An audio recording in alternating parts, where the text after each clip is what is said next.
Good evening, everyone. I'd like to welcome you to the July 2nd, 2024 PM Board of Supervisors meeting, and it's great to see so many people here this evening. And I know we have a special meeting here tonight, and it's going to be a great meeting. So the first order of business, I'll go ahead and call our meeting to order. And the first thing on the agenda is our citizens forum, and this is where we raise your hand. We'll call you up to speak for anything that's not on the agenda. So if you'd like to come up and speak on any topic that's not currently on the agenda, raise your hand, and I'll call you up. And we have a list registered. First one up will be Mr. Don Haight.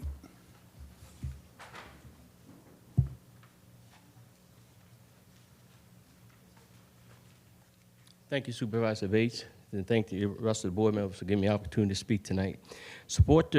Support the farming community because agritourism is real. It attracts thousands to enjoy the place that we call home. We have a grain mill, the Culpeper Farm Co-op, right here in the town of Culpeper. Culpeper is deep-rooted as a farming community, and many of your board members are farmers. What you raise and grow feeds hundreds and thousands of families across the nation and other countries.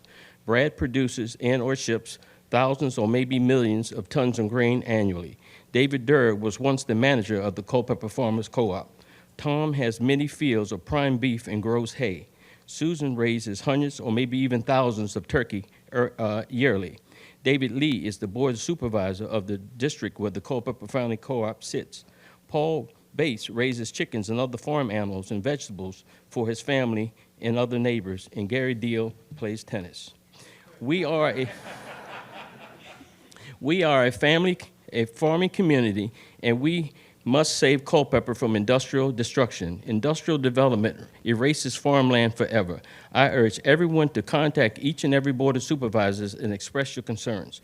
Culpeper is starting to look like Northern Virginia, but we aren't Northern Virginia. We are Culpeper. We have values, and we have the respect for one another. Unfortunately, we are starting to see that skid. We are starting to see our elected officials making decisions and changing rules to benefit themselves and not necessarily the community. That's exactly what big government does to take advantage of others. They force you to do what they want for themselves, but not necessarily for the benefit of the community. They think their role is a dictator, but it is not. Democracy, quote, democracy is a rule of the people, for the people, and by the people. It means that democracy is a form of government in which the rules are elected by the people. The citizens of the county elected the government officials to rule the county, and the elected government work for the welfare of the people. It doesn't say for their own personal interests, it says for the welfare of the people. The people don't want industrial facilities in the middle of agricultural land, i.e. data centers and utility scale solar. We want you to follow the roadmap and expressed directly in the comprehensive plan. We purchase homes based on the guidance of the comprehensive plan. If you aren't willing to follow its direction, then you should do away with the comprehensive plan. That's why the county is in litigation, find themselves in litigation, because we haven't yet figured out what Culpeper wants to be. Supervisor Underwood made the exact same statement a year or so ago. He said, and I am paraphrasing, "I don't know what kind of county the Culpeper wants to be," something to that effect. Supervisor Underwood, please feel free to correct me if I'm wrong. We have more than enough projects revenue coming from already approved industrial solar sites and data centers to satisfy the financial needs. We need to freeze all data centers and industrial solar applications until we fully understand the long-range impact of the community as it sits. Elections have consequences, and maybe it is time for a change. Love you all, and thank you all for what you do. I wish everyone a happy 4th of July, and be mindful that fireworks are dangerous. Please supervise your kids and make sure they wear glasses. May God continue to bless Culpeper and its residents, and I'm Donald Haight, and I'm here to stay, and thank you very much. Gentleman there in the back, and if you would, please state your name and the magisterial district, and we'll try to keep our statements to 3 minutes. But yes, sir, come up. My name's Anthony Markley. I currently serve as the president of the Seven Springs Property Owners Association out the end of Riva Road in Boston, Virginia.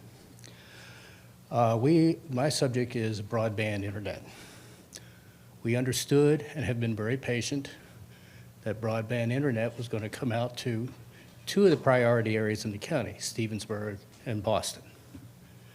And so we expected, we waited patiently, but one of our neighbors today went on to the All Points broadband site, checked his address because we registered for this service.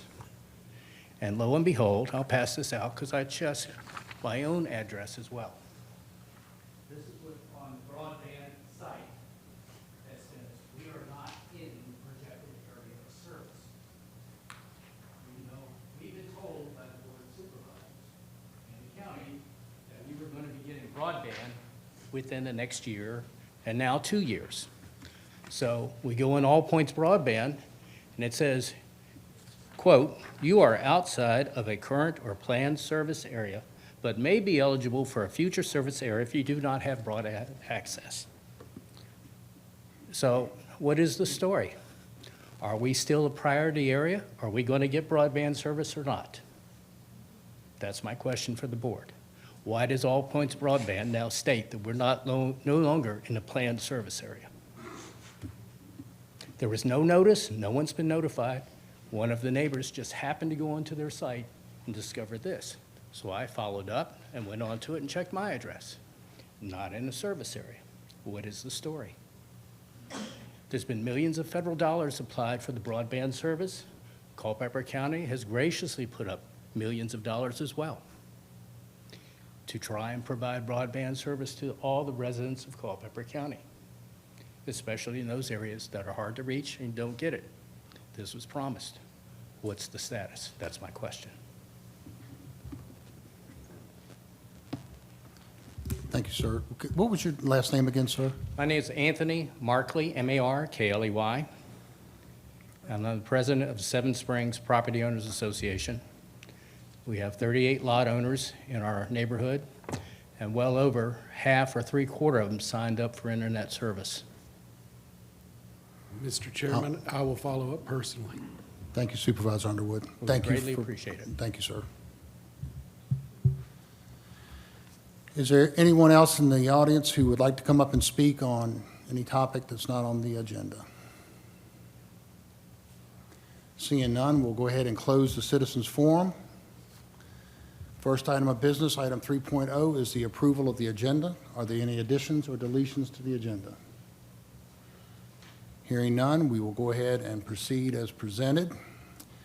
And tonight, on item 4.0, we have two special presentations.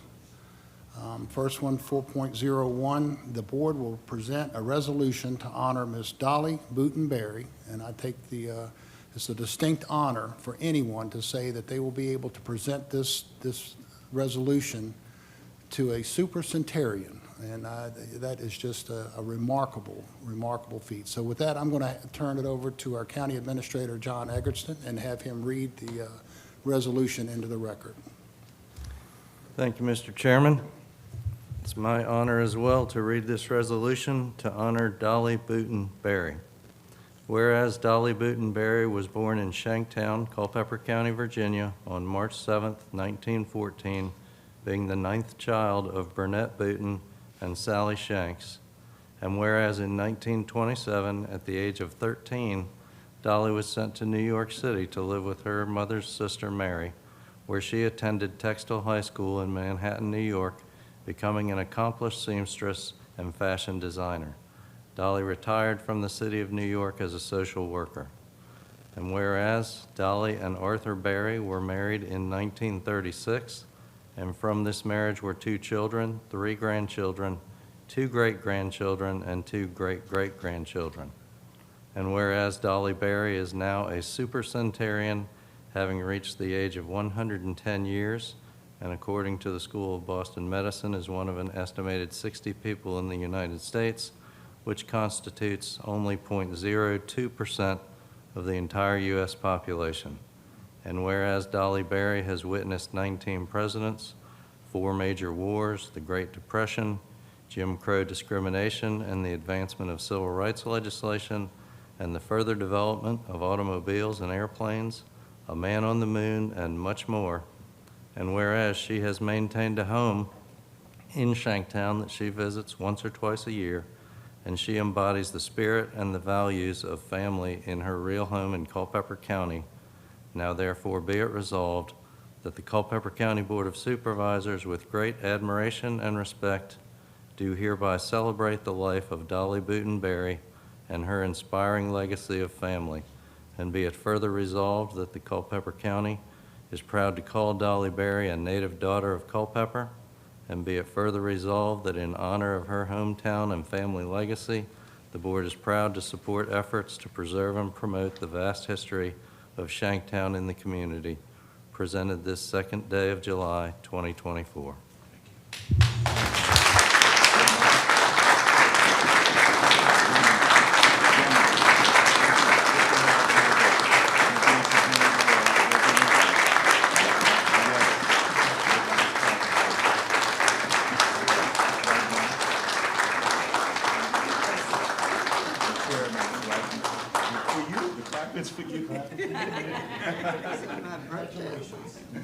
They're recognizing you, Grandma, for being a native of Culpeper and 110 years old. Congratulations, Mr. Berry. She's saying congratulations, Chairman Bates. He's saying congratulations, Chairman Bates says congratulations. He said congratulations, Just Grandma. say congratulations. Say thank you, Grandma. Thank you so much.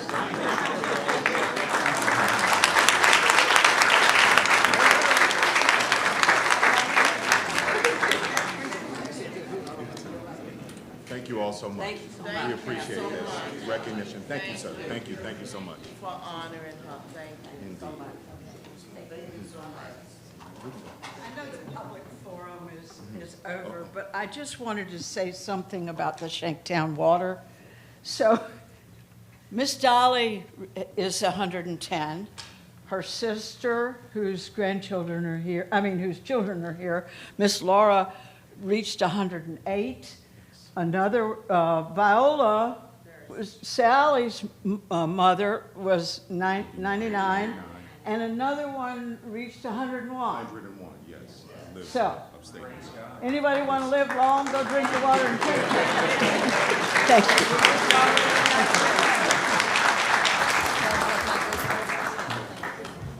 Oh, that's Thank you all so much. Thank you, everyone. Thank you. Thank you. It's unlocked. We're forever grateful. Thank you again.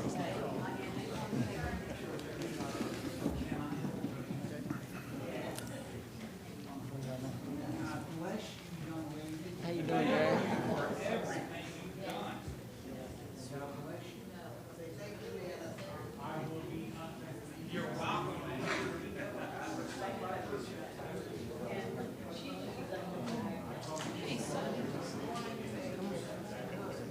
How you doing, girl? Good to see you. How you doing? How you feeling?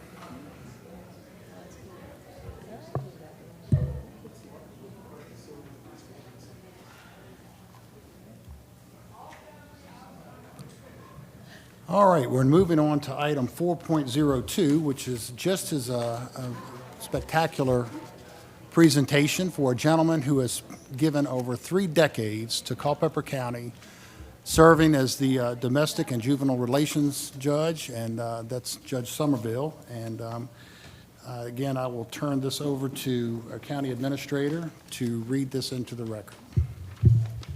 Thank you, Mr. Chairman. This is a resolution of appreciation to honor Judge Frank W. Somerville. Whereas the Honorable Frank W. Somerville has served the residents of the 16th Judicial District of Virginia and the Commonwealth with distinction for 3 decades as a juvenile and domestic relations district court judge. And whereas Judge Somerville was born and raised in Orange County and graduated from Woodbury Forest School, he subsequently earned a bachelor's degree in education from Davidson College in North Carolina, after which he taught history and government for 2 years before attending law school at the University of Virginia.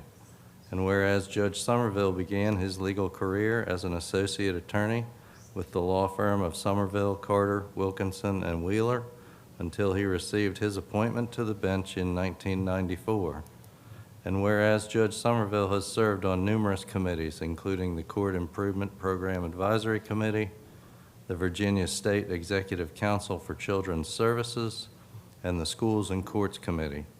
He is a current member of the National Council of Juvenile and Family Court Judges, and he has previously served as president of the Virginia Council of Juvenile and Domestic Relations District Court Judges. And whereas Judge Somerville served as the lead judge for the Culpeper Best Practices team, notably the Culpeper Juvenile and Domestic Relations District Court was designed as a best practice court in 2002. Judge Somerville was also the recipient of the 2020 Leila Baum Hopper Service Award given by the Virginia Council of Juvenile and Domestic Relations District Courts.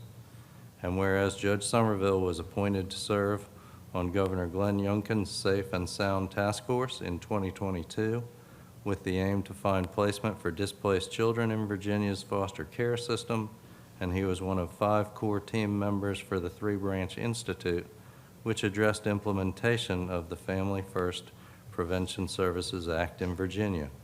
And whereas Judge Somerville has focused on continuing education for the judicial community and has regularly taught at national judicial conventions across the United States. Judge Somerville has served the judiciary as an instructor for the pre-bench training that nearly all newly appointed juvenile judges are required to attend. And whereas Judge Somerville is revered among his contemporaries who regularly seek him out for his wisdom and guidance, and who have marveled at his work ethic and untiring dedication to the work of the judiciary, now therefore be it resolved that the Culpeper County Board of Supervisors hereby commends the Honorable Frank W. Somerville on the occasion of his retirement as a Juvenile and Domestic Relations District Court Judge of the 16th Judicial District of Virginia, and expresses its sincere appreciation for his contributions to the citizens of Culpeper County.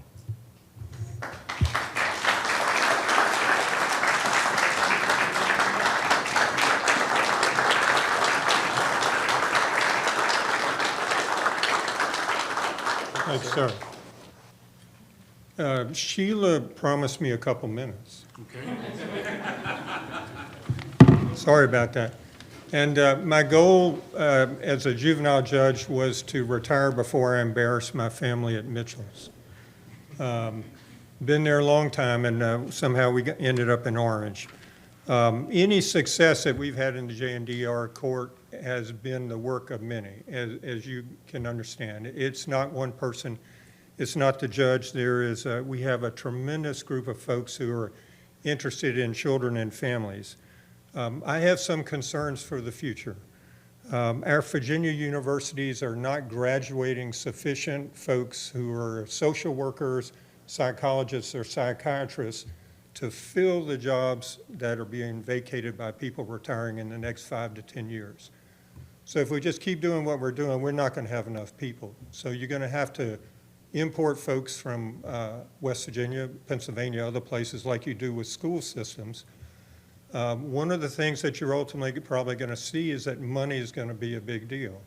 If folks have the ability to go to Bath County or Culpeper or Prince William or Spotsylvania, and they may make money somewhere to the north or east of you, you may find that folks ultimately are going to head in that direction, and it may be hard to find folks to provide those services.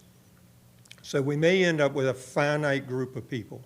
And again, money may be the big issue. But we're seeing waiting lists right now when we're trying to get kids into services. We may have families who are at risk, and we just may have to wait 3 to 6 months to get those particular services. I do appreciate your investment in programs that support families and kids. Lisa Peacock started options 25 years ago, maybe. And Dave Kemp is doing a wonderful job now, continuing trying to identify the needs for our kids and families in the community. And I know that, talking to Dave the other day, that you've invested money in a building program as well as services. The pretrial supervision, which Andrew Lawson got started and Joe Kuntz is doing now, is a wonderful program because we're able to make sure that people show up for court, and yet we're still able to get them back into the home so that these people can pay for food, clothing, and shelter for their families and still continue to work. The drug court that Paul Walther got going and Judge Whitlock is doing now is a good investment because we know that we cannot incarcerate people out of addiction, that there's got to be something else that we do. When I first arrived in Culpeper, July 1, 1994, we were selling crack in front of Gilmore's at the arcade. We had young kids chasing down undercover cops to be able to sell crack to them. And you had robberies and all the other stuff that started following. So nowadays, the crime that we typically see is much different.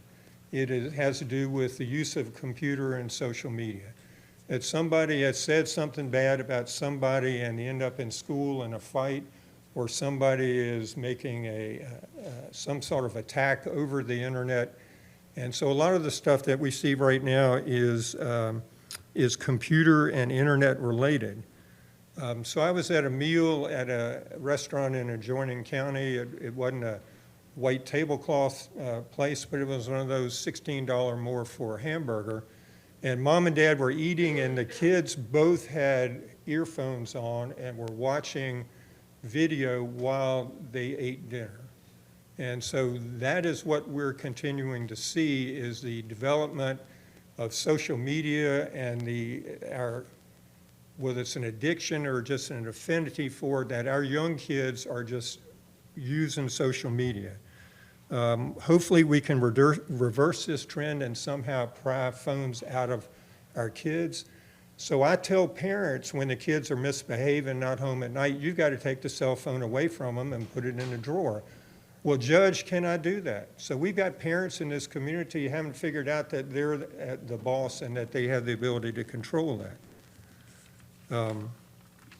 We have seen at the same time that this cell phone use is occurring, that we had COVID, and what we're seeing is a significant increase in the number of kids who have high behavioral and mental health issues. And so what we're seeing is not just sort of the typical stuff, but the really extreme sort of stuff is what our folks are trying to handle. Tracy Sasso and the other school social workers are working hard to identify the kids who need these services and then to provide them. Lisa Peacock, Kathy Gigliotti, Sarah Berry, and others are working to provide services so that kids stay in the community. 10 years ago, and Lisa's got these numbers better than I do, we probably had 65 kids in care. And you know, when you got kids in care, you're paying more money for that than if we serve them in the community.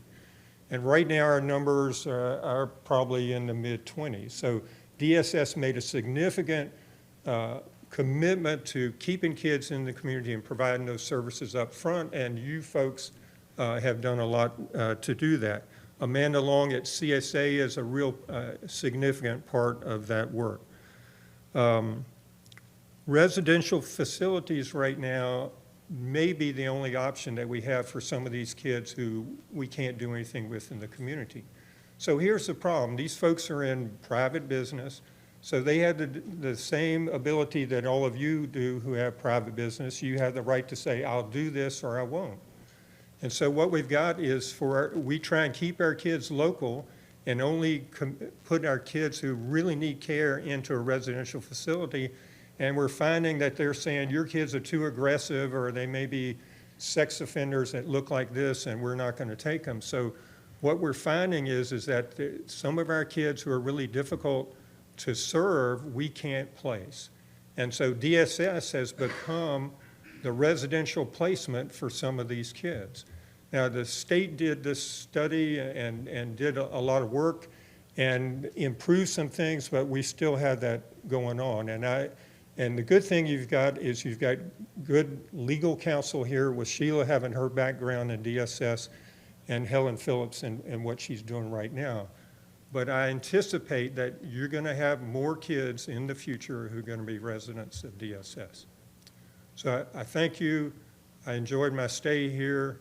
I cleaned the porch yesterday, the basement today, garage tomorrow. Thank you, Thank Judge you all very Summerville. much. Thank you.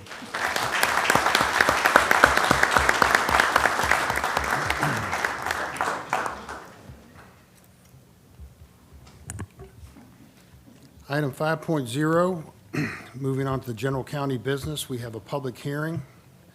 And the board will hold a public hearing and will consider adoption of a resolution to authorize the condemnation of water and sanitary sewer easements impacting tax map parcel 7-1B. And with this, I'll turn it over to our county administrator, or is that? I can kick that off, Mr. Chairman. As you noted, this is an item subject to a public hearing this evening. Under consideration is a resolution that would authorize the acquisition for public purposes by purchase or condemnation of real property. The resolution in part says that there is a necessity to obtain approximately 0.176 acres for a permanent access easement, approximately 0.33 acres for a permanent utility easement, and 0.256 acres for a temporary construction easement from tax map parcel number 7-1B to build necessary sewer lines. The resolution further indicates that under state code, the county is able to acquire for public wastewater sewer facilities, that there is an inherently public use, and that the Board of Supervisors will need to make a bona fide effort to purchase the property from the owners in the form of a written offer. The resolution further indicates that the county has established a just compensation of $55,600 based upon a county's approved appraisal, that the project is a critical public use, that the property by this resolution is approved by the board for condemnation or purchase. And there is a paragraph that also further indicates that the county will make every reasonable effort to acquire the property by negotiation prior to moving forward with condemnation. So that's what's under consideration this evening, Mr. Chairman and members of the board. Thank you, John. Are there any questions or comments for John pertaining to the resolution? Hearing none, I'll open the public hearing. If anyone would like to come up and speak on this matter, raise your hand. I'll call you to the front. Anyone like to come and speak? Seeing none, we'll close the public hearing and open it up for further discussion or motion. Mr. Chairman, I just would mention that I did have a meeting today with one of the owners of the property, and he did submit to Ms. Ellis a written statement that he wanted to put into the record with regard to this, but he was not contesting the hearing or anything of that nature. He indicated to me that he understood that this needed to happen today. Thank you. Ma'am.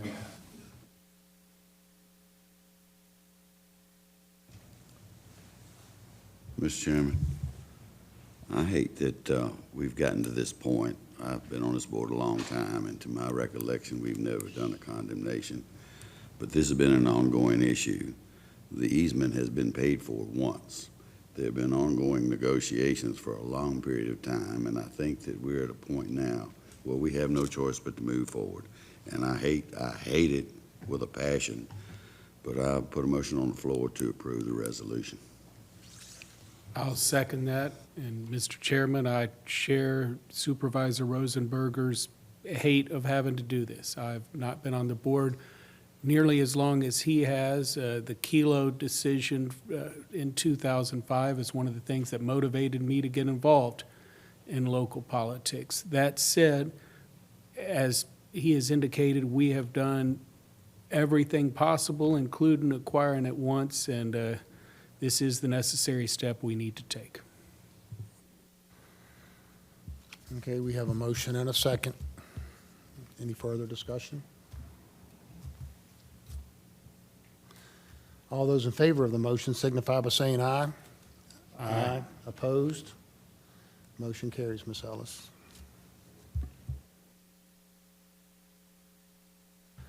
Item 5.02, this also requires a public hearing. The board will hold a public hearing, consider proposed additions to the county water and sewer service area. And again, I'll turn this over to our county administrator for an introduction. Thank you, Mr. Chairman. Members of the board, this evening we'll hold a public hearing and consider approving some additions to our county water and sewer service area. These additions have been discussed by the Public Works Committee and the board prior to authorizing the public hearing this evening, but these are properties that staff would suggest are appropriate for public water and sewer service, and there are actually three sort of individual places depicted on the map on the screen at this time, shown in red, that would be added to the service area, which is shown in yellow. These three areas, in a nutshell, the property to the north of the town, which is shaded in gray, there's a couple separated parcels there. One is a county-owned parcel at Catalpa. The other are parcels owned by Mr. Steve Corbin, and also some surrounding parcels near Mr. Corbin's property that we suggest should be added to the water and sewer service area based upon our master water and sewer plan and our comprehensive plan, which shows this area as largely mixed use and/or residential. There's also an additional property on Route 522 bordering the town, which I believe one of the homes on that property is already served by water and sewer, but it's never been a part of the water and sewer service area. We propose to clean that up.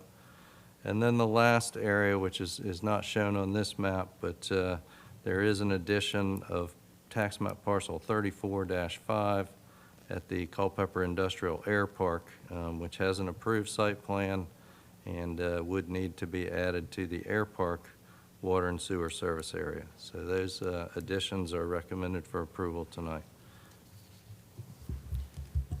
Thank you, John. Questions or comments for John?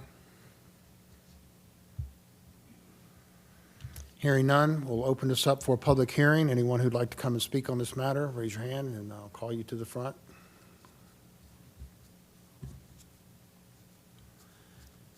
Seeing none, we'll close the public hearing and open it up for further discussion or motion. Mr. Chairman, I move that we approve the changes to the water and sewer service areas as we advertised.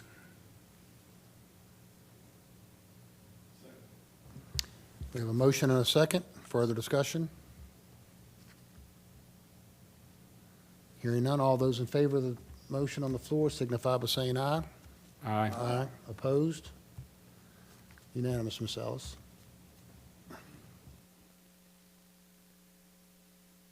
I'm sorry, 6.0, Planning Commission business. This too requires a public hearing. Tonight, case number Z-462-24-1 is a request by Red Ace Data Center 11 LLC to rezone 69.19 acres from RA rural area to light industrial. And with this, I'll turn it over to our zoning administrator, Neil Drumheller, and planning director, Sam McLaren. Mr. Chairman, last month I read the Planning Commission letter into the record, but I just want to remind you it was recommended for approval by a 7-1 vote on May 8th, 2024 from the Planning Commission.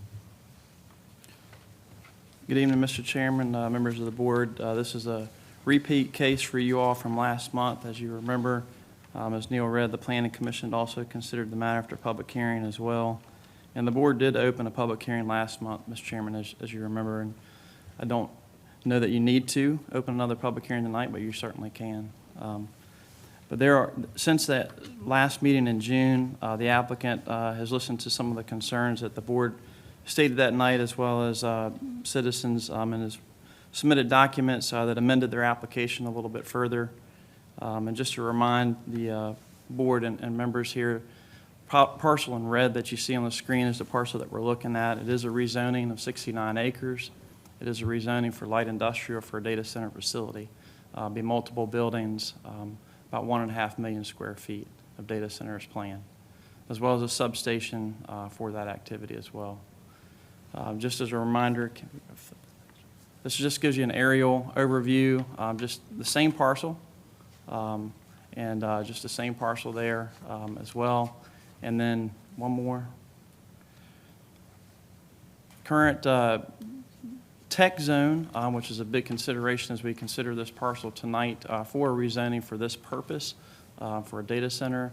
The tech zone, as the board will remember, has been massaged a little bit in recent year, down to the area that you see highlighted in red, which does include this parcel or parcels that are currently owned by the Kaiser family, known as the Kaiser Farm there on Kaiser Road.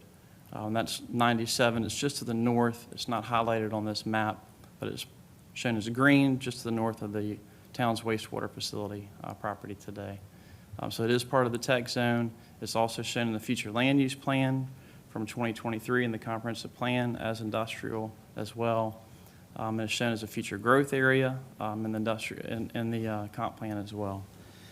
Since your last meeting, the applicant, as I mentioned, has made some changes. They have amended their proffer statement, and they certainly can go over the details if the board needs them to do that. Latest date is June 17th, which meets your code as far as the deadline for 2 weeks ahead of this meeting. Just some highlight of some things that have changed. And Kim, if you could slide down that one more, if that pops up. There's a general development plan, illustrative plan that shows the layout. One of the things that was discussed and has been committed to with the most recent proffer statement is a 50-foot landscape buffer along Kaiser Road 799. That's a little bit of an increase of what you saw in the general development plan. Some of the other things remain that were already in the proffer statement with the previous rendition of the application, as far as lighting, noise levels, screening of mechanical equipment and refuse and service areas, electrical equipment as well. One section that the applicant has tweaked a little bit and revised in a positive manner as far as the county is concerned are some of the community contributions and mitigation for fire and rescue. That number has increased to 28 cents per square foot, which matches some other recent developments that the board has seen. And then there's some other cash proffers associated with some mitigation of conservation or pulling this land basically from an agricultural use to a potential industrial use. Proffer statement also includes a dedication of right-of-way along Kaiser Road for future road improvements or pedestrian improvements as well, including potential sidewalk and/or trail in the future, as well as cash proffer for traffic improvements at the intersection of Knowles Mill Road and Kaiser Road. Water and sewer concerns have also been mentioned throughout this project. The applicant did amend the proffer statement to address some cooling system language that you see in the most recent proffer statement. The project will be developed with efficient technology available at the time of site plan to reduce water and power consumption. The applicant's committed some monetary contribution toward the county's water needs for planning and study of upgrades that may be needed in the future. Also to provide for potential gray water study for the use of gray water, which is pretty close to this piece of property. And then there were some other environmental commitments as well, and I'll let the applicant share those if they need to, but those were relatively remained unchanged. Sharon, I think I've touched on mainly the changes that we've seen with this application since June. Staff is supportive of those changes that you've seen in the proffer statement. And just a reminder of the board and where staff lies with this. It is shown in the comprehensive plan as a future growth area, as I mentioned. It is shown in the comprehensive plan as a future industrial area. It is shown in the comprehensive plan as part of the urban services boundary. It is shown as a technology zone. And for those reasons, staff does recommend support of this rezoning effort with the amended proffer that stated June 17th.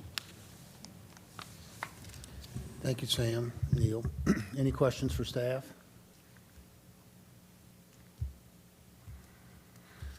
Hearing none, We'll go ahead and open the public hearing for anyone who would like to come and speak on this matter. Or, let me back up, I don't know, does the applicant want to come and add anything on those proffers before we open the public hearing? Apologize.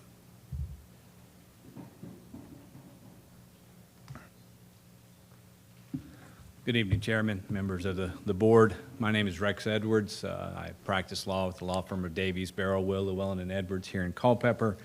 It's a pleasure to see you again. Obviously, as you recall, I appeared before you last month, and thank you for your willingness to let this matter be carried over to this hearing.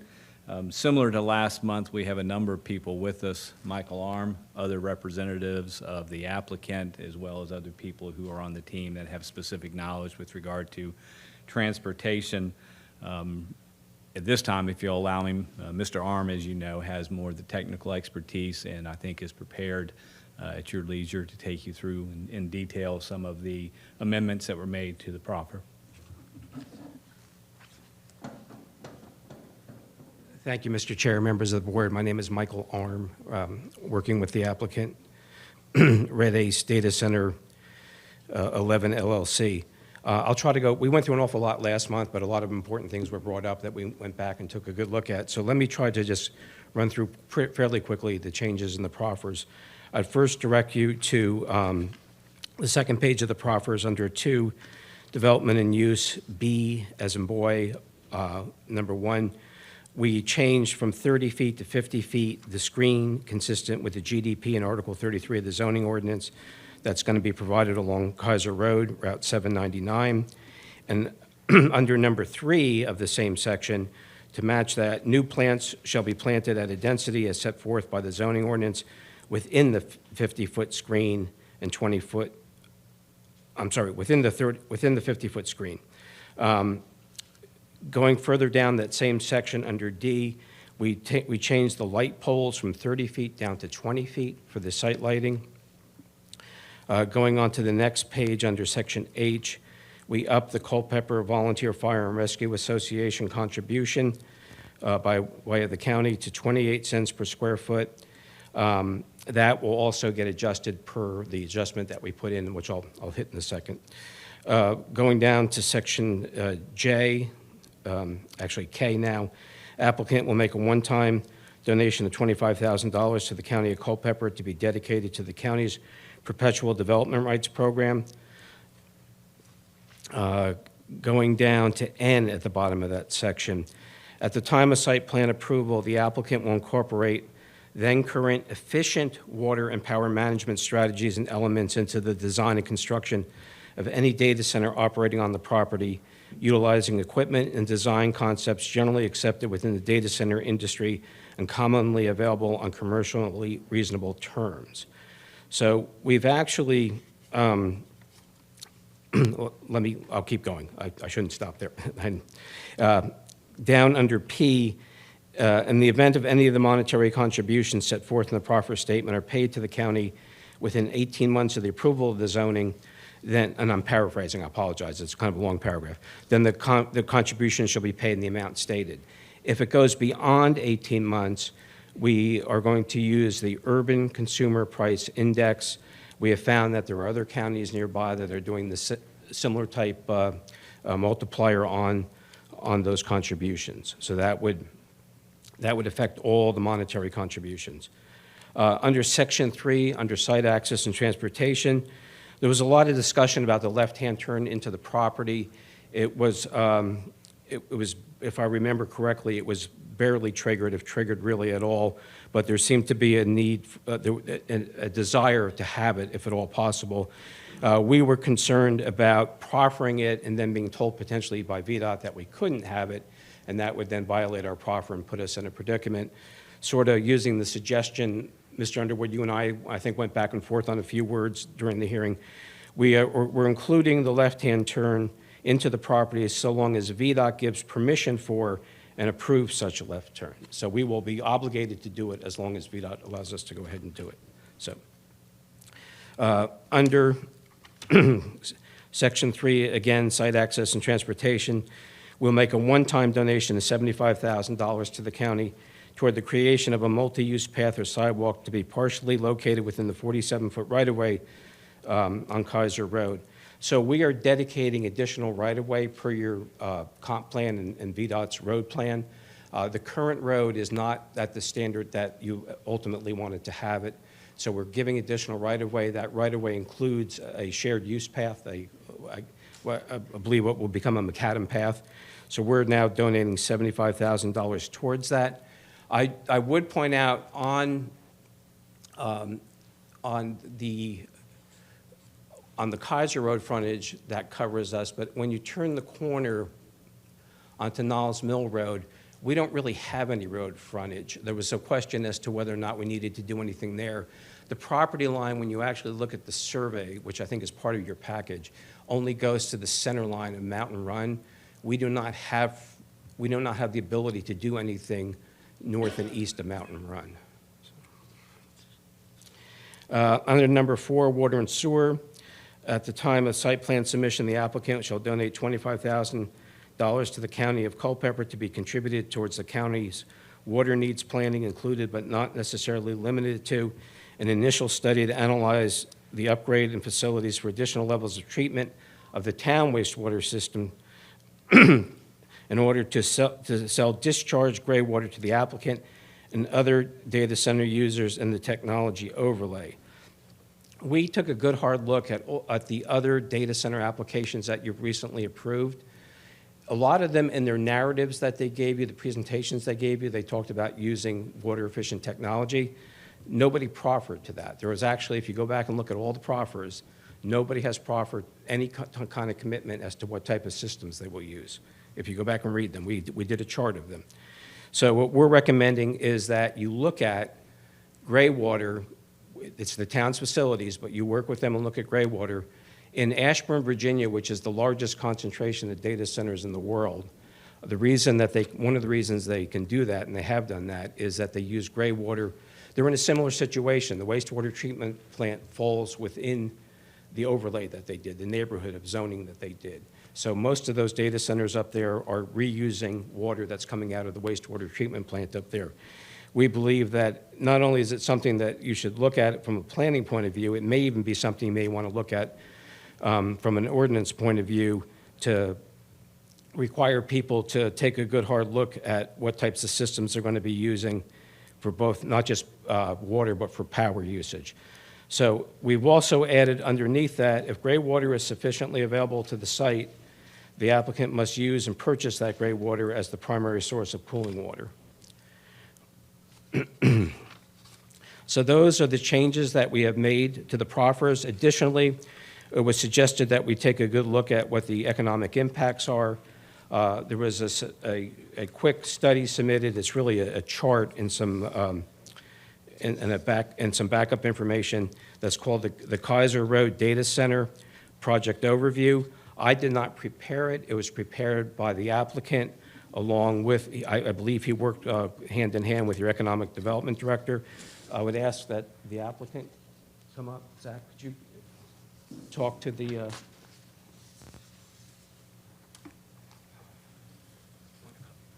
Thanks. Good evening, Mr. Chairman, members of the board. Yeah, like Mr. Arm was saying, we did prepare this based off of our projections of building size and server refreshes. We did work with the county's EDA to put these numbers together. I think the two biggest numbers that we're kind of focused on here would be the computer equipment and real estate yearly taxes. Over a 10-year, we're summating out to about $158 million, averaging about $16 million a year on the tax revenue. I would also point to the graph at the bottom for total capital expenditures, with those two refreshes averaging about $800 million, in addition to the $250 million real estate construction cost, all in over a 10-year period, only assuming two server refreshes. We're at about almost $3 billion in total CapEx. What we didn't dig into here exactly was the kind of ripple effects of jobs that are created temporarily for the construction, and then also the impact on the employees that would actually be on site to manage. But this is just kind of a high-level snapshot of that. Mr. Chairman. You're going a little quickly there. Can you slow down and Of course. repeat what you said Sure. slowly so we can understand what you're Okay. saying? Yeah, no problem. Because, I mean, this is very important stuff when Yeah, it of comes course. to tax revenue and real estate tax per year. Okay. And I don't think we're hearing you the way we should hear you. Okay. Thank you. Thank you. So I'll start with the yearly tax obligations. So Culpeper County has the millage rate and the depreciation for computer equipment. In the first year, depreciating at 65%, and the 1.15 million square feet that would likely be on the site right now. I think that number changes a little bit as we get closer to site plan. We estimated the computer equipment assessment at $725 million in that first year. That would be assessed at 65% of that value, which at the millage rate for computer equipment, which is $3.50 per $100 of assessed value, would be about $17 million in that first cell right next to computer equipment tax obligation. It would then go down from there until the next server refresh, along with the depreciation cycle that the county has set forward. And in year 5, we're projecting. So I'm still not understanding. Is that $17 million a year Yes, sir. of tax revenue Yes, coming sir. in? Yes, sir. Okay. All right. Yeah, so I'd point out too, on the third row from the bottom, the years. So we have 1 through 10, and every number beneath that would be the yearly tax revenue for that year. Thank you. So in year 5, we're projecting the first server refresh as this computer equipment becomes more and more expensive. We are adding about 4% per year on what those servers would cost. So once again, once all new servers are brought in, that capital expense would be closer to $800 million, and then the depreciation cycle would then reset at 65%. So you'll see in year 5, there's another tick up back at the reassessment of $19 million for the 5th year after that server refresh. And then we have the same depreciation cycle moving down to year 9, where it happens again for the last 2 years. So under these assumptions, over the 10-year period, we're netting out to $140 million in total tax revenue. So averaged out just for computer equipment, it's about $14 million per year, just on the computer equipment. How about the real estate tax? So the real estate taxes are done a little bit differently. Obviously, there would be no reconstruction of the real estate or reassessment. We felt that putting the $350 million real estate construction cost number was conservative on the base case. It would likely be higher, but the assessment also would likely be a lower amount than the total CapEx of what the building would cost to build. I believe right now the Equinix site is the highest assessed property in the county. That's about $50 million, if I am correct on that. And we have the real estate assessment value growing at 4% every 2 years. So half as fast, but that number doesn't change with any reconstruction or anything like that. The standard commercial real estate tax rate in the county is $0.46, so 46 cents per $100 of assessed value. So in the first year at the $350 million, the total real estate tax obligation would be $1.6 million. So a fraction, about 10% of the computer tax for that year, but that number continues to climb as the assessment continues to climb. Okay, so in summary then, the bottom line is you figured $14 million per year in tax revenue and $1.6 million a year in real estate tax revenue. Yes, sir. And personal property. The $14 million is in personal property. Computer equipment, yes, sir. How about the capital investment? Are you basing it on industry standards per megawatt? So you brought up a good point on the personal property. These numbers don't even include the true personal property in the building, such as office equipment and kind of just general equipment. We thought that those numbers, would kind of pale in comparison. So these are what we wanted to focus on. But of the taxable amounts, the real estate and computer equipment is what we focused on. As far as the capital expense to build the project and purchase all of the computer equipment, yes. So this, and I'd like to maybe ask Brian Rothamel as well, but our assumptions here on this dollar amount for a project of this scale is what it would cost today to build. It would likely be much higher in 4 to 5 years when this is built, but like kind of has been the theme here, if we don't know exactly the type of chips and construction methods that are going to be favorable in 5 years, we felt it was most safe to kind of take the base case assumption under this project today. Mr. Chairman, I have a question. So you put the whole $350 million in year one for the construction cost. So you're making the assumption that all 3 buildings would be built at the same time in the same year, and that covers all 3 buildings, the $350 million? It does. So the $350 million would be right for all 3 buildings, if that is how the potential tenant would like to have their arrangement, then it would. I think that is, again, the base case assumption here. If leasing activity is very strong, then that would be a possibility. Absolutely, if it's not, and there's only demand for a single building, then that real estate construction cost could be allocated to 2, 3, 4, or 5 years. And with the tenants that you guys are looking at in here, is this entire campus going to be single tenant, or do you have any idea, or what is the goal there? Is it to have a single tenant, to have 1 tenant per building, or multi-tenancy?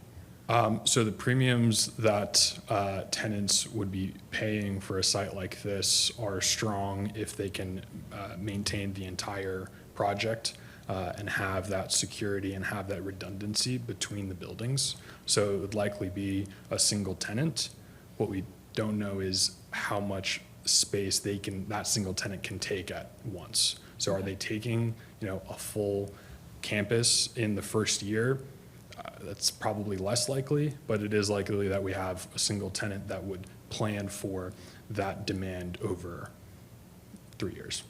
Okay, and then the recap rate of every 4 years, is that still consistently seen across the enterprise? Have people elongated that? I know there was some elongation during COVID, especially when people couldn't get a hold of servers and chips, Yeah. but in general, the server community has gone back to that 4-year recap? Yeah, I mean, I'll ask Michael, but I think that's actually come in a little bit and could be, yeah. With the large enterprise users, it's been varying 3 to 5 years, and you're correct. It used to always be 3 years, and now since COVID and the supply chain issues, it's varied. And depending on the particular end user, it's going from 3 to 5 years, so I think 4 is a good assumption as an average. Okay, thank you.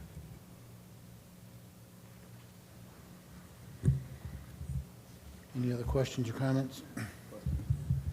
There had been a suggestion early on in your application to use vegetated roofs and walls for the data centers in order to improve the view shed. I've had a lot of concerns brought to my attention regarding how the facility will look, how that's going to impact neighbors in the area. When that was suggested, the response from Red Ace was kind of a flat no to that. But since that time, I've done some research, and it appears to me that the use of that vegetative roofs and walls is not that uncommon in the data center industry. So just kind of wondering what the thinking was from your all standpoint, why that would not be used in this particular situation to improve the view shed, to improve some of our our concerns with Yeah. regards to noise and things like that. Okay, yeah, I've never seen a data center with a vegetated roof. You have a couple problems. You have a lot of equipment that goes up on the roof, and it doesn't leave a lot of room for it. The other is with vegetated roofs, you're storing water. That soil that you use up there, that media soaks in water. And the last thing you want to do is expose the roof to a potential leak in the data center. We're very risk adverse in that sense. As far as green screens, these buildings will probably use a combination of outside air cooling and closed circuit cooling. So what will happen is if you put screens on the outside, you'll block those louvers for the outside air to come in. I was actually involved in the construction of a data center on Hornbaker Road in the Innovation Project up near the Manassas Airport. That building, if you drive by it today, 9641 Hornbaker Road, if you look at it, it has green screens on the front, and they never were able to plant them. They're just sitting there as like an architectural element because what they found was it was going to clog up the ability for the building to breathe, essentially. So you don't foresee any possible way to include that in the construction to improve? No, I don't. No, we can, we try to screen in as many ways possible. We talked about a number of architectural elements that we will do. Mhm. We gave a list of things that we will pick from, try to make sure we do a certain number of things, including increasing glass, the fenestration pattern, the color changes, the relief to the side of the building, the reveals, and so on and so forth. But putting green screens or putting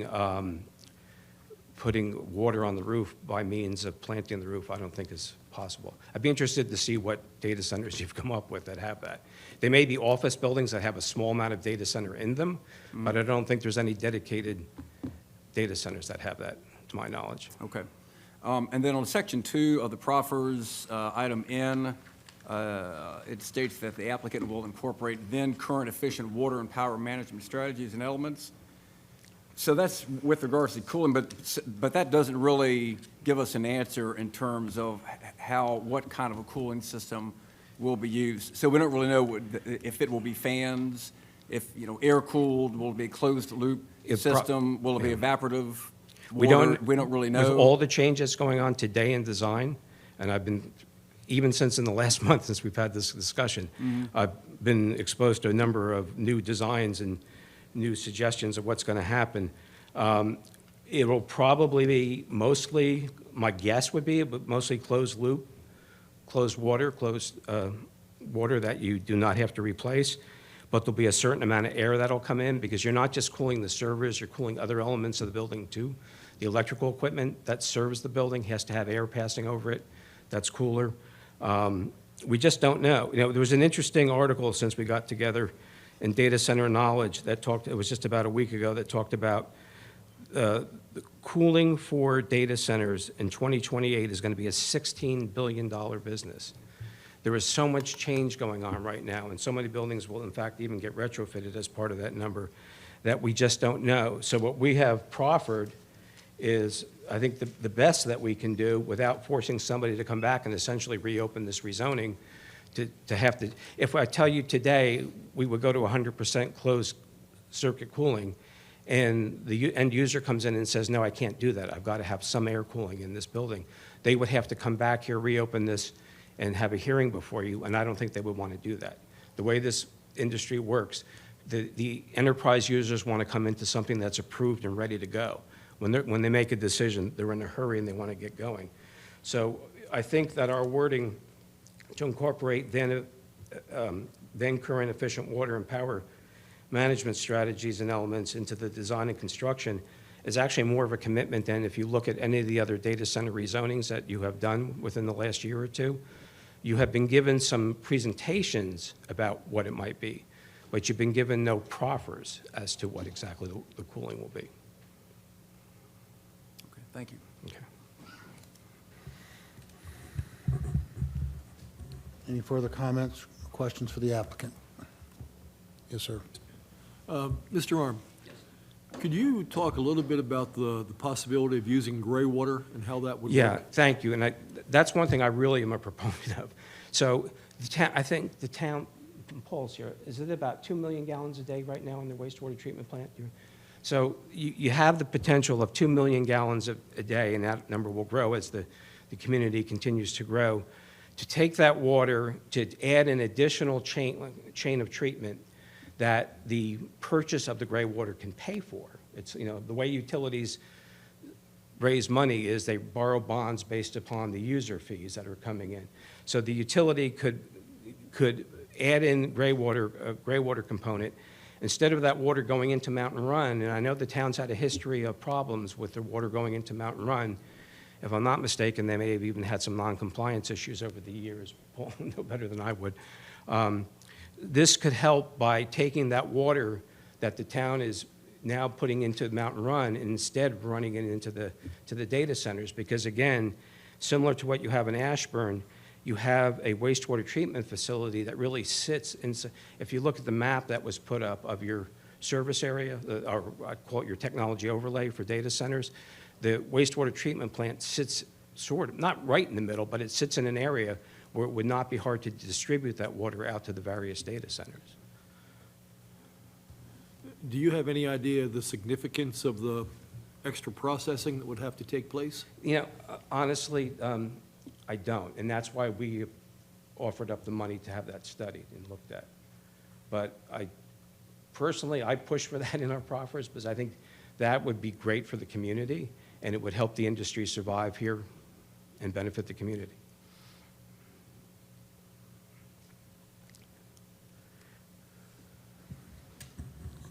Any other further questions, comments? Thank you all. If there are no other questions or comments, I'll go ahead and open up the public hearing. If there's anyone who would like to come and speak on this matter, raise your hand. I'll call you to the front. Ms. Parmalee?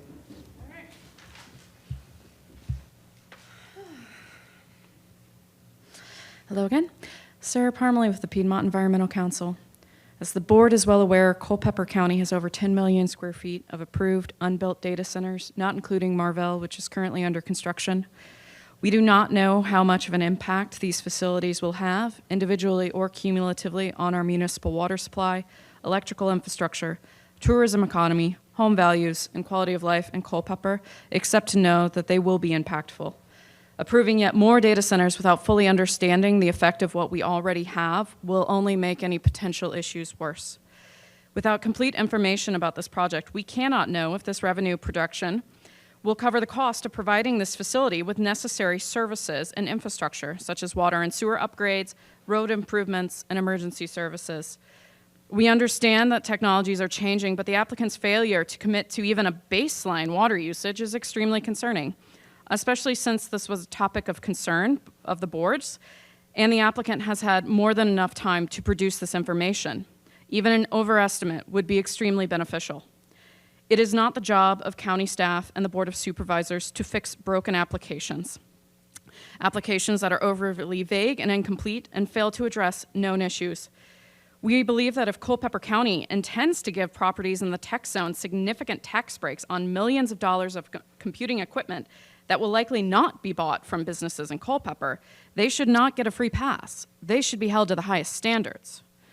The applicant has had more than enough time to provide needed detail and submit proffers that can be used to hold the future owner and operator of this property accountable. This application demonstrates why Culpeper County needs a use-specific ordinance to address the many known impacts of data centers and place needed limits on the growth of this industry before Culpeper becomes the next data center alley. We must be careful not to approve demand beyond our means. Ashburn may have piloted gray water usage, but because Loudoun has approved so many new data centers, the usage of potable water for cooling in Loudoun is up 250% from last year. And Loudoun has to supply over 100 million gallons of water just to keep the data centers they have approved cool. That is a number that Culpeper cannot afford, and I hope you all will pursue the complete story on this application or else deny it. Thank you so much. Thank you, ma'am. Yes, sir.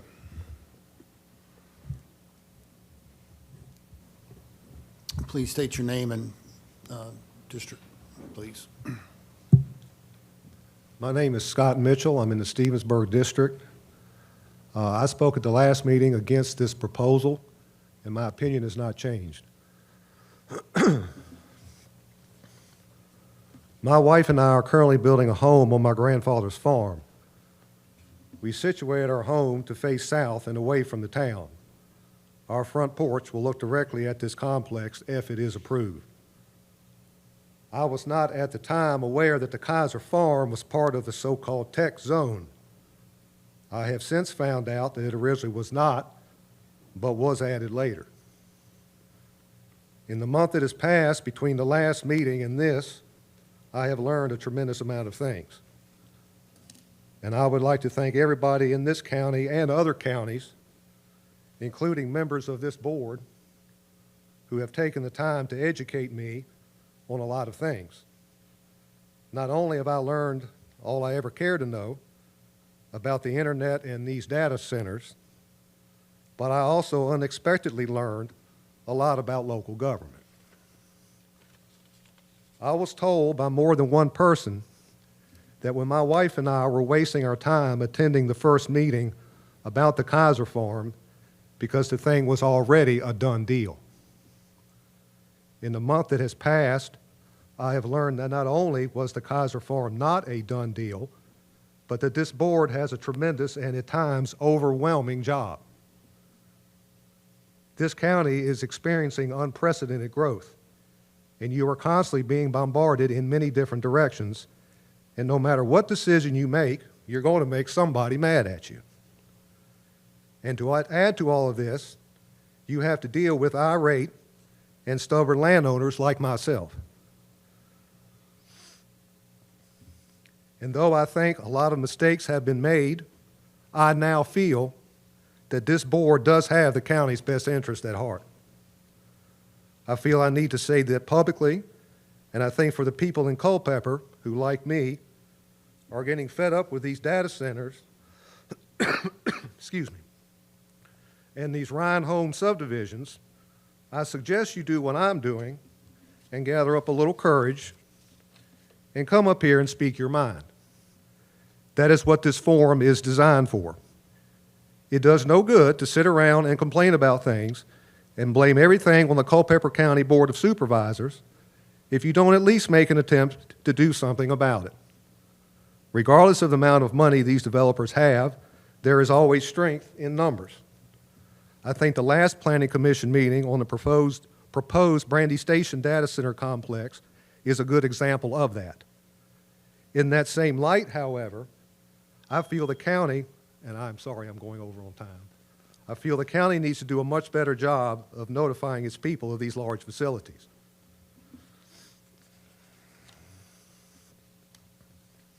I think anyone directly affected, whether they share a property line or not, with these large projects need to be notified by mail, not just the newspaper and the county website. Many people like myself do not read the paper and rarely use the internet, but we all check the mail. This would do a lot to dispel the rumor that this board is trying to slip these things through before anybody has a time to find out about it. While my original opinion of the county board may have been a little askew, my opinion of these data center people was pretty much spot on. These people are every bit as bad as I imagined them to be. The buildings themselves suck water and electricity like a sieve. They are unsightly, look out of place, and they are bright at night and noisy most of the time. The long and short of it is Fairfax and Prince William are getting sick of them.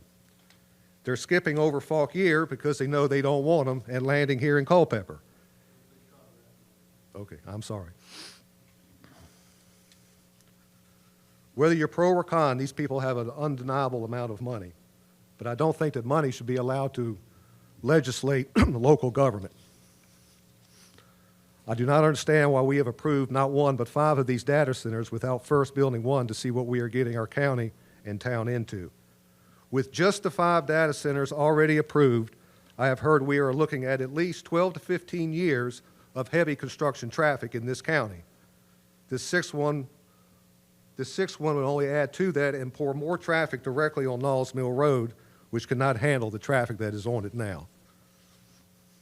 That is all I have to say, and I do apologize for going over my time. Thank you, sir. Anyone else who'd like to come up and speak? Yes, sir, in the very back.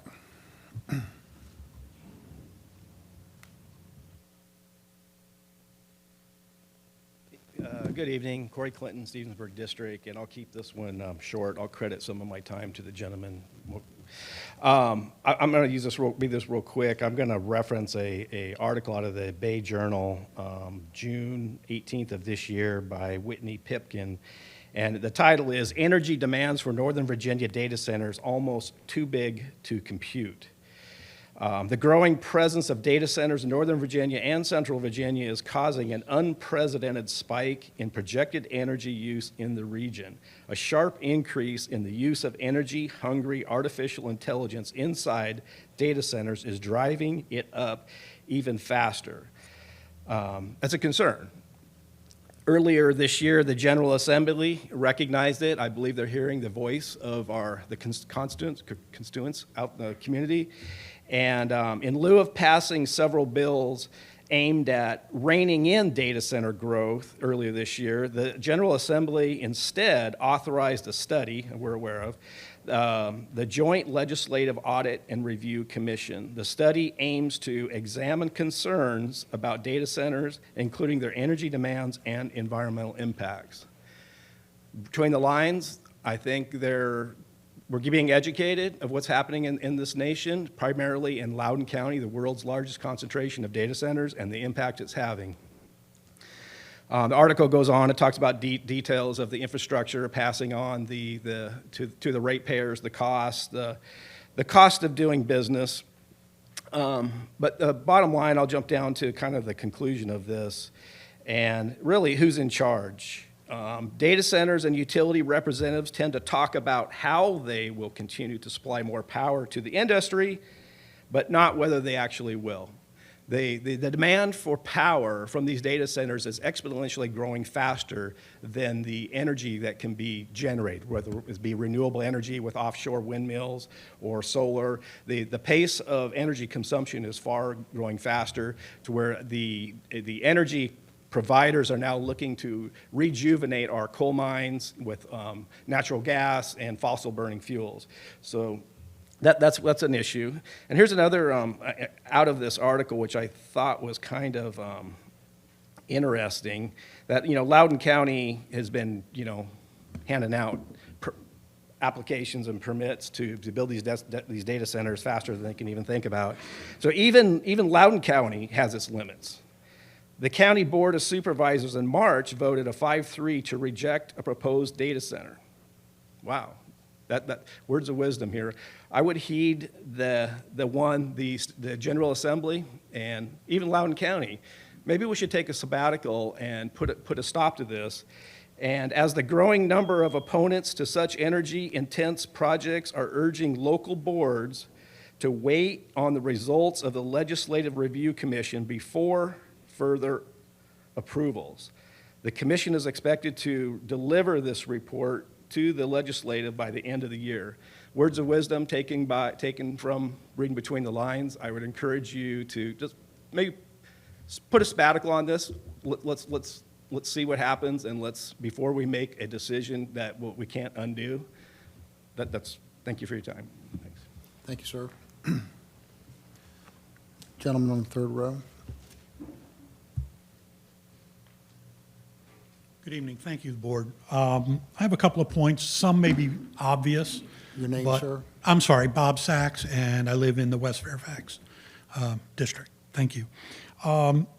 These gentlemen, I'm sure, are very fine gentlemen, but they are interested in themselves. They are interested in their corporate environments and their corporate profits and their corporate success. They don't live in Culpeper. They are not this community. They're bringing stuff in. And I think that's where we run the risk of losing what Culpeper is. I don't believe Culpeper County wants to become another Prince William or another Loudoun. And I hope that you as the board share that sentiment. This is a personal characterization of what proffers are. I'm not saying this is in the dictionary as proffers, but I think proffers are a bribe. I think they're putting out, we're going to give you a sidewalk, we're going to put up a buffer, we're going to do this. These are bribes to get you to buy into what they want, because they want to build these data centers for money. Thank you. Thank you, sir. Anyone else who would like to come and speak? Yes, sir.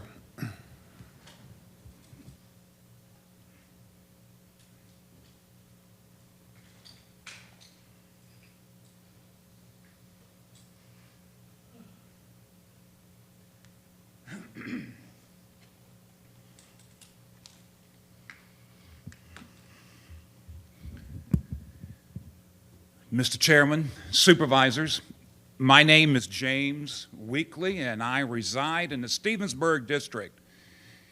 I have lived on Knowles Mill Road since 1963, and I've seen a lot of change, both positive and negative.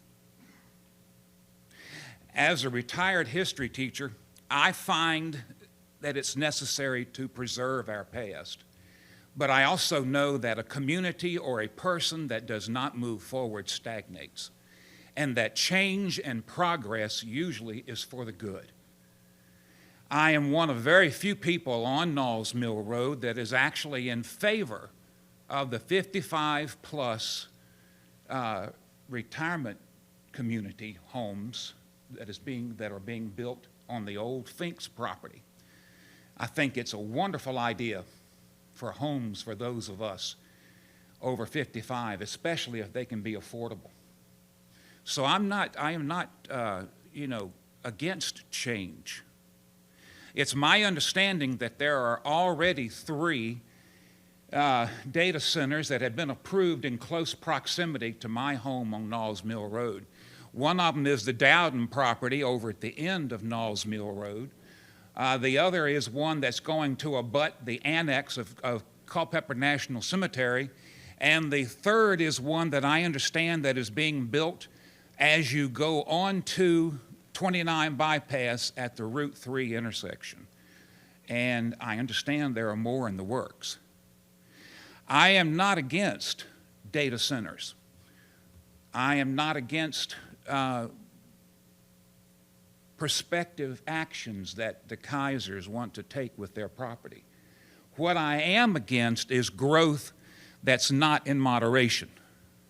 None of these data centers have been built at this time. None of them know none of the impacts that may be upon the water system or the electrical system have been studied or have been looked at. I understand that, in fact, what Mr. Arm himself has said, I found it a fascinating idea that they could use a gray water or a closed loop system employing ethanol. I think that's wonderful.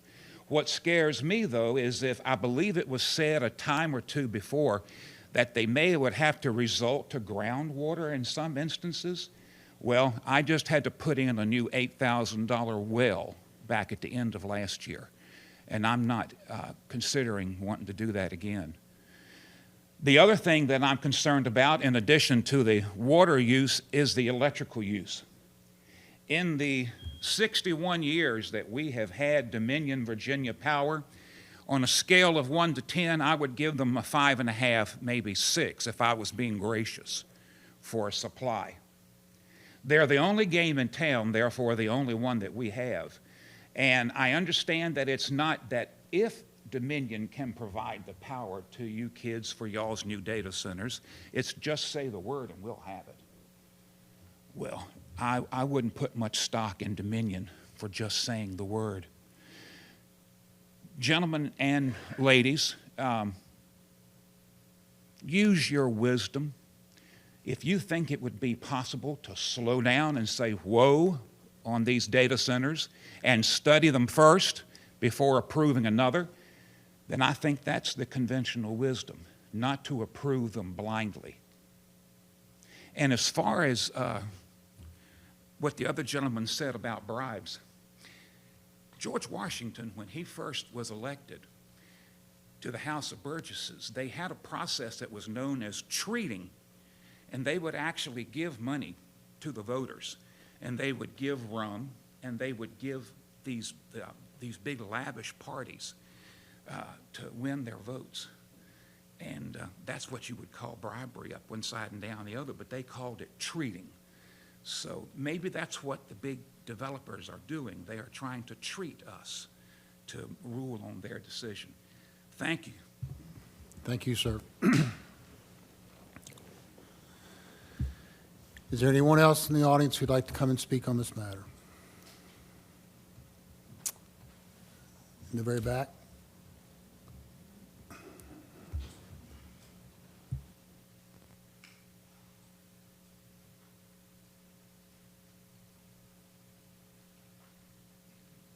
I'll make it short and sweet. My name is Philip Kaiser. My family owns that land for 84 years. We see the opportunity here to let somebody else own it. When it's all said and done, it's just dirt. You can call it whatever you want to. It's just dirt. We have oppositions. We have favoritisms. We have an opportunity here, my family does, to move on, to buy other properties. I have contracts on 2 other farms that I can historically save from ever being developed. And that's my goal. When it comes down to it, it's dirt. But I believe it's my right and my family's right to do whatever they feel with their dirt. Thank you. Thank you, Mr. Kaiser. Yes, ma'am.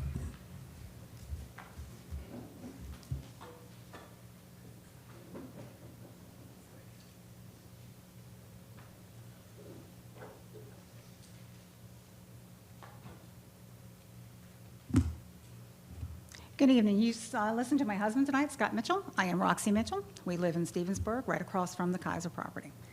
While I do appreciate Mr. Kaiser, I do understand completely exactly what his plans are to sell the property. I understand that. I support his decision. However, as far as a data center, I had little points here to make, but I think Sarah Pomeroy could not have put it better as far as the vagueness of the plan. We have issues that have been brought up, and there's no concrete information. Yes, I know it's a crystal ball. You're trying to decide what to do, what to figure out. You don't have concrete information because you can't predict the future. However, you have to look at what other counties have done and what you're currently doing to see what works best. As far as water usage, like Mr. Weekly said, last summer he and several of his neighbors had to put in new wells when the town opened up the reserve wells because of the drought situation. Now, that was just of a drought, and the town used that water to serve the rest of the town. These people lost their wells. If groundwater is to be used with this, why would that not happen again, especially as in this summer where we are in such a drought again? Gray water, great. If that can be used, wonderful. But I heard him say several times, if. Give me a little bit more better than an if this can be used. And if the county produces, or I'm sorry, the town produces 2 million gallons a day, that'll serve 1 data center.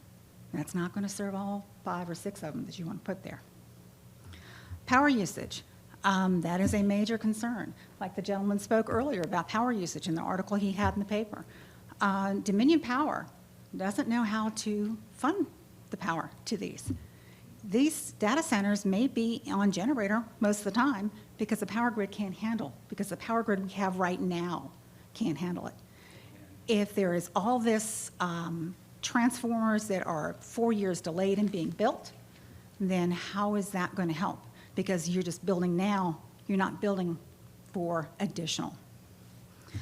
Noise.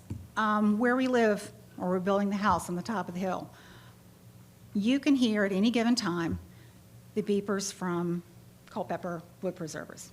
Joe Daniels runs them 24/7. Sometimes you can hear them, sometimes you can't. Sometimes you can hear the traffic on Knowles, sometimes you can, sometimes you can't. Sometimes you hear people talking at Walmart. It all depends on how the air flows. A generator, which is going to be on top of the building that is going to be from my front porch, eye level with me, can carry that sound right to my door, as well as the neighbors on the roadway. Lights, downrig them. Instead of having them shine out, downrig them. We already have an issue with the town of Culpeper with the sewer. Their lights are bright, and I do apologize. I'm going to hustle through this. In the SAR Exponent, when there was the article about tabling this to the July meeting, right below that article was a large article regarding grassline birds. Bob white, meadowlark, grasshopper sparrows, we have them on our property. Building a data center will eliminate that. Diversity. The data zone, the technology zone, was built to hold technology, not just data centers. Anytime you take something and you don't diversify it, if you put it out there and you put all your eggs in one basket, if all those eggs fail, you've got nothing. The tech centers, yes, they bring in great revenue. That's not the issue here. But it's the resources they're going to use to bring in that revenue. Almost every person that stood up here tonight has asked you to please take a step back. Table this. Work with what you've got. You've got 5 approved. Let's get the revenue from that. Let's see how that works. Let's see how that goes. Let's take a look at it. Let's be smart and take a look at it this way. Finally, those of you who have been in the county most of your lives, you will recognize the name Mitchell. My husband's grandfather was treasurer here in the county for 50 years. He was a man of great integrity. He was a man who knew right and wrong. My husband inherited a lot of that from his grandfather. So if he's adamantly against this, then that's a good reason. One last thing.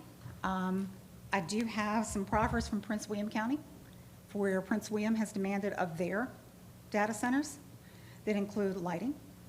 It includes hiding the generators.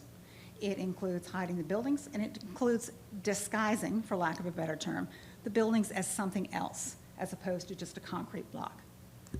Take all that into consideration, please, and thank you for your time. Thank you, ma'am.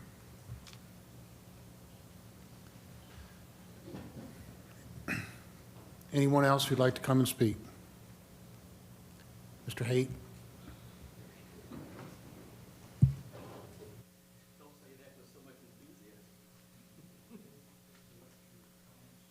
Thank you, sir. Don Haight, Stevensburg District.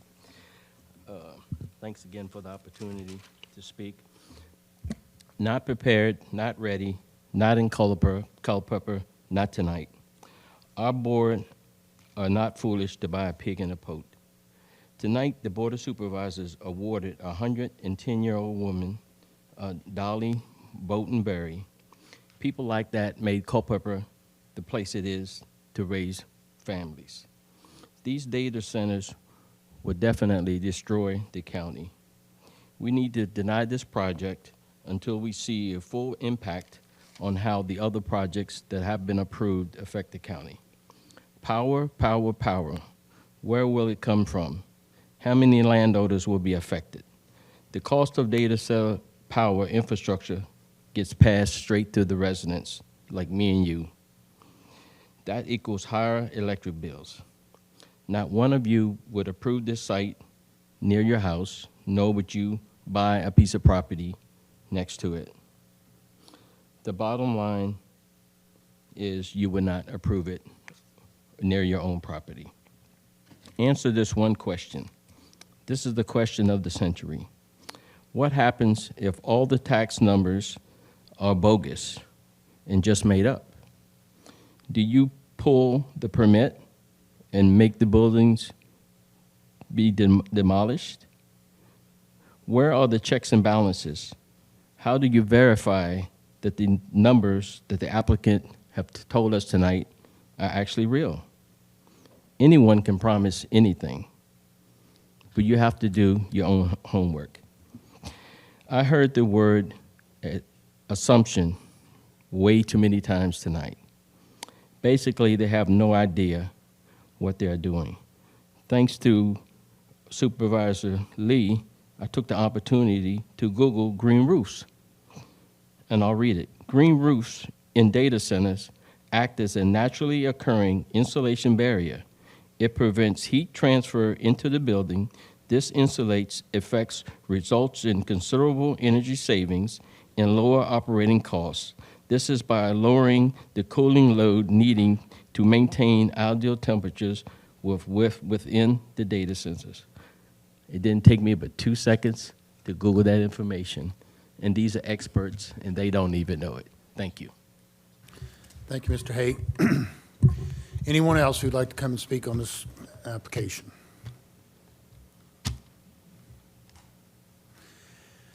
Seeing none, I'm going to close the public hearing, and I will open this up for further discussion or a motion.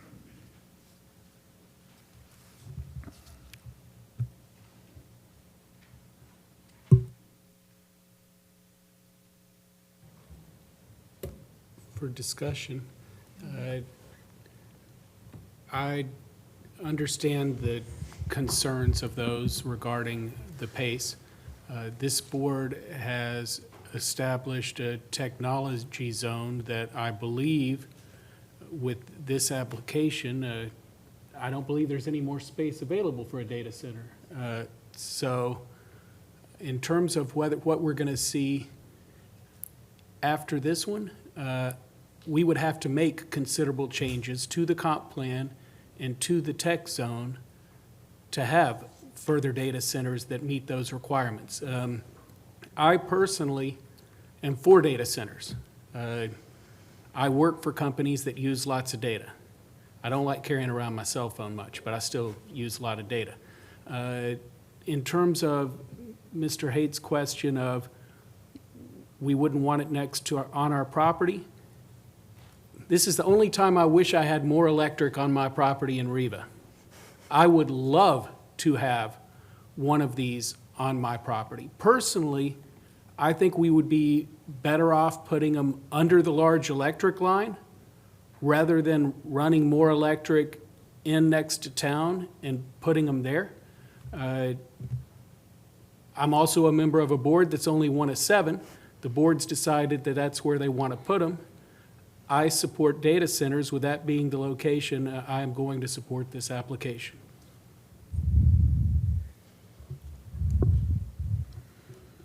Thank you.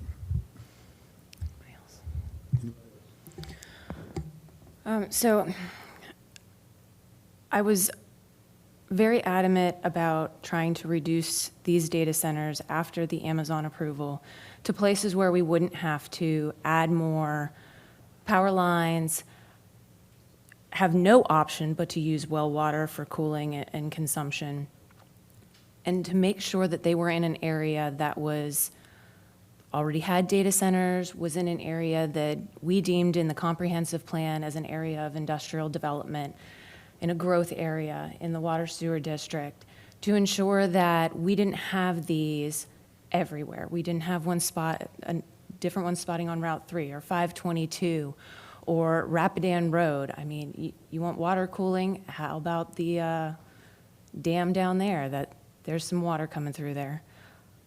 But I understand what the concerns are of the neighbors. Culpeper is changing. We're growing fast. We have to accommodate new revenue streams. We opened this door of the technology zone, and most of us were in shock of how quickly it filled up. But now this is the last application which closes the door, and I personally will not support any other data center applications that are not within the comprehensive plan in the technology zone. That is how we designed it. That is how the community assessed that comprehensive plan. So I feel to ensure that we can look at this as a complete campus, not just 5 applications, but a complete campus, and ensure that there's a cohesive look.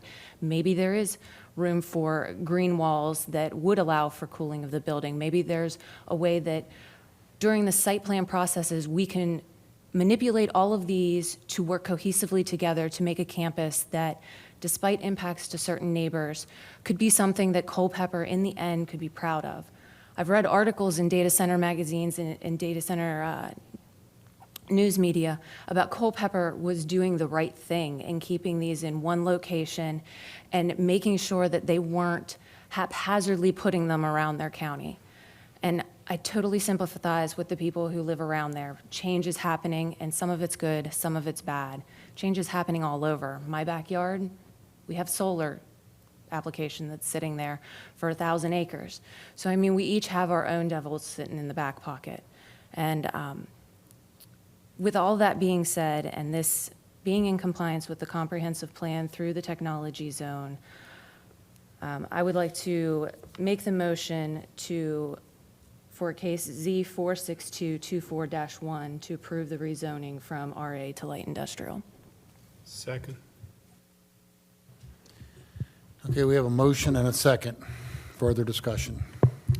Yes, Mr. Chairman, I'd like to again state my opposition to any further data center approval until we fully understand and study the overall effect of the 5 approved data centers that have already been approved but have yet to be built.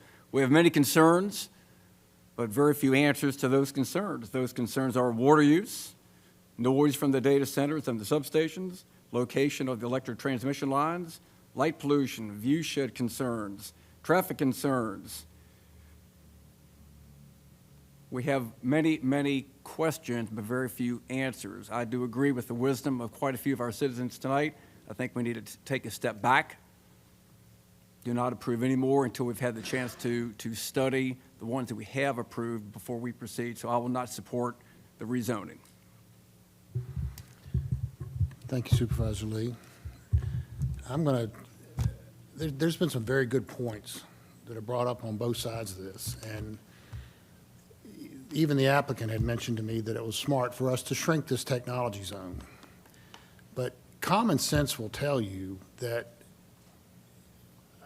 there's always a chance that you're going to overlook something. And I think the idea of getting a couple of these things built and seeing what we're looking at, I mean, what do we need to change? What did we overlook? Is just using common sense. It's prudent. And that area, whether it's rezoned or not, is going to stay in that technology zone. And the way technology changes, we don't know what's going to be available in 4 to 5 years. And that's been a key note that's brought up constantly, is how rapidly things are changing. The applicant has even said the past 30 days things have changed. And from the last meeting, what was really concerning to me was when we talk about the heat aspect of dispersing the heat in these data centers, taking, some data centers are using every other bay for a server or whatever, or, these closed systems. And water is a crucial aspect of any county. And, I appreciate the gray water, and, it's if this will work, or if this works out, we'll use it. But it's just too much speculation for me. I'm not going to be able to support the application. I want to see that we get a couple of these things built. We see how it shakes out. I look at Prince William with the noise issue they've had with, the electric is a major concern. And it's just too many variables for me. And I appreciate the increase in the proffers and all, but I'd rather see a couple of them built before we approve any more. Mr. Chairman. I totally agree with Supervisor Gugino and Supervisor Underwood, and certainly Mr. Kaiser back there. He certainly has the right to sell his land, especially since it's in the tech zone. And we modified the tech zone to reduce it down. We took the area out of Lover's Lane. We took the area out of Brandy, and we concentrated it all, like Supervisor Gugino said. And the citizens in Culpeper have to understand that we have to plan for the future. And I think sometimes that gets overlooked. We're talking about $1 million projects that are on the books already, more in the future. We have an elementary school that we need to build. It's going to be $50 to $75 million. We have Culpeper Middle School that we're going to refurbish and enhance. It's going to be another $75 million, I think. I think both projects are like $110 million. We have fire stations that need upgrades. We have new fire stations that need to be built. We have roads that we talk about all the time as far as matching VDOT to appropriate money for those road improvements. And if we don't plan for the future, then we're going to be stuck with tax rates going up. And I know there's certain people who would like to see the tax rates go up, but I'm not one of them. I want to see the tax rates stay where they are or go down. And I know we have a low tax rate right now, but I want to remain in that range where we are and even do better. And I know people out there that, and I've said it before, that do not even know who the Board of Supervisors are. They're at home, they're struggling to pay their mortgage, and if tax rates go up, it will impact their lives. And I feel for them. I don't want to see that. And when we're talking about, as a young man stated earlier, $14 million coming in per year in tax revenue, and another 1.5 coming in real estate tax revenue, with a $230 million budget, it's just a great investment for Culpeper. I mean, the capital investment on this complex, if, from what I understand, if you equate it to per megawatts, and they're asking for 200 megawatts, that's a $2 billion investment in Culpeper.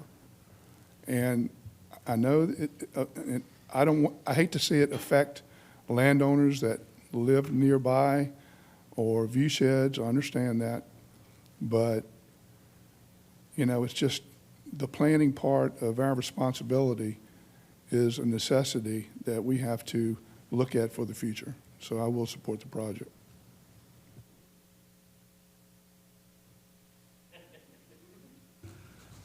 Mr. Chairman, I think I can see the handwriting on the wall here. As I've said here tonight, a couple things came into mind. There's a couple sayings that I want to put out here. You should look at everything in moderation, number one. All that glitters is not gold. And too much of a good thing. You heard of that? I think that I've sat on this board for a long enough period of time that I'm seeing developments being built right now that were approved 30-some years ago. The profits on those developments isn't worth a DAM because we're 30 years down the road. Now, the escalation in these profits is one thing, but nobody can predict the future.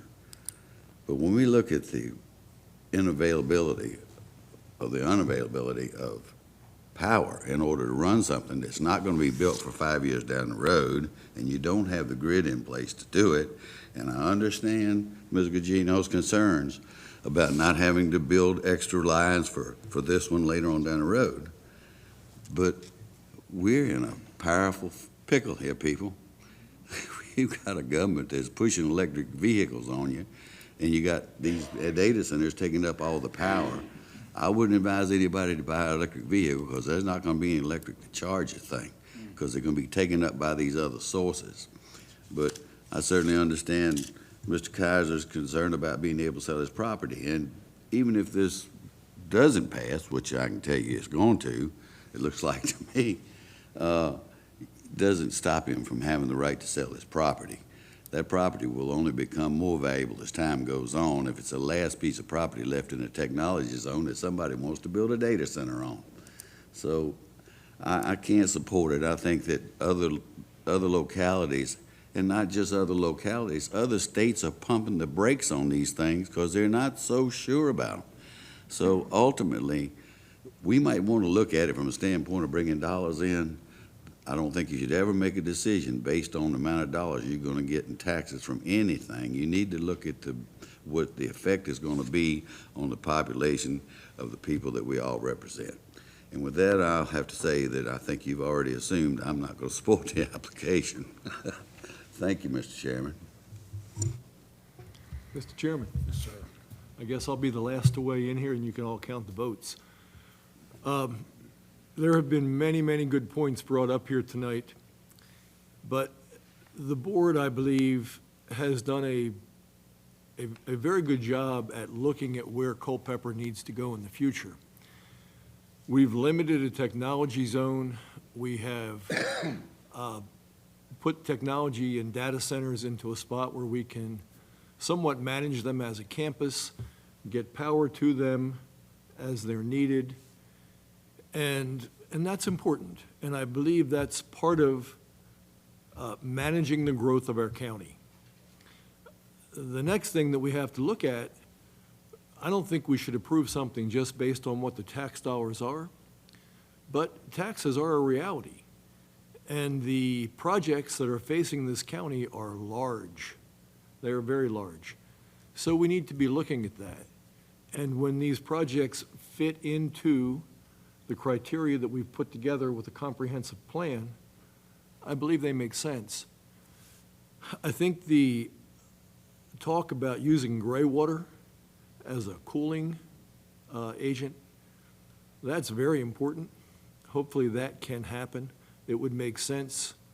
It would seem from your perspective as an operator and from a municipal perspective. And lastly, I'll say, I hear many people say this, and I personally believe it. Agriculture is very important to Culpeper. And the fact that Mr. Kaiser tonight has stood here and said, I'm going to take this money and go invest it in other farms and continue to farm and to grow the ag business in this county is very important. So you probably have figured out that I will support this tonight. Thank you, Mr. Durr. Are there any other Call the comments? question. All right, so there are no other comments. All those in favor of the motion signify by saying aye. Aye. Opposed? Aye. Ms. Ellis, that's 4-3, carries. With that, we thank you all for coming out tonight, and I will entertain a motion for adjournment. We are adjourned. Thank you all.